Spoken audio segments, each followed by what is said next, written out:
You want to understand how this White House works, stop looking at the podium and look at the hallway.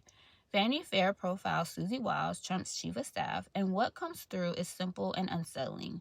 Major decisions, the filibuster, regime change pressure on Venezuela, mass deportations, foreign aid shutdowns, National Guard deployments all move through a small, tight core team.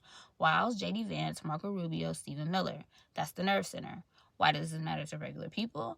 Because when governments run on impulse and a small circle of loyalists, policy stops feeling like a process and starts feeling like weather. You can do everything right and still get caught in it. A parent taking a kid to chemo gets deported. A humanitarian program collapses because a billionaire decided to move fast.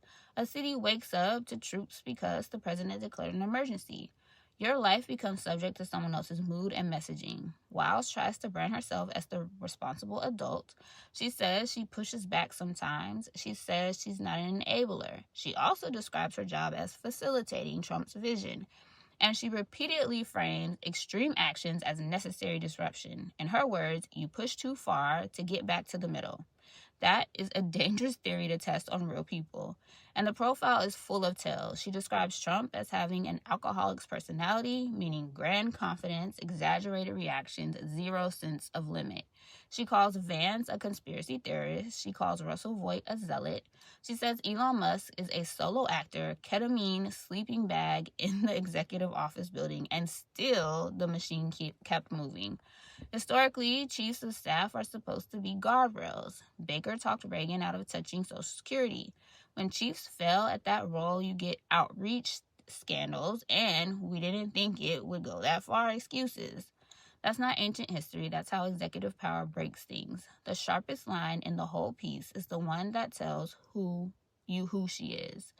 She leaves the Oval Office. Trump demands to know if it's an emergency. She says, it's an emergency. It doesn't involve you. That's funny until you realize it describes the governing philosophy. The president is treated as both the center of everything and someone who does not need to know details, even when the details involve rights, budgets, lives. So here's a real question. The profile raises, is Wiles a brake or is she a smoother accelerator? Because the difference between restraint and efficiency is the difference between democracy wobbling and democracy snapping. If you want the fuller story and the context they would rather you ignore, join me on Substack. That's where I go deeper and lay out the analysis without restraint. The link is in my bio.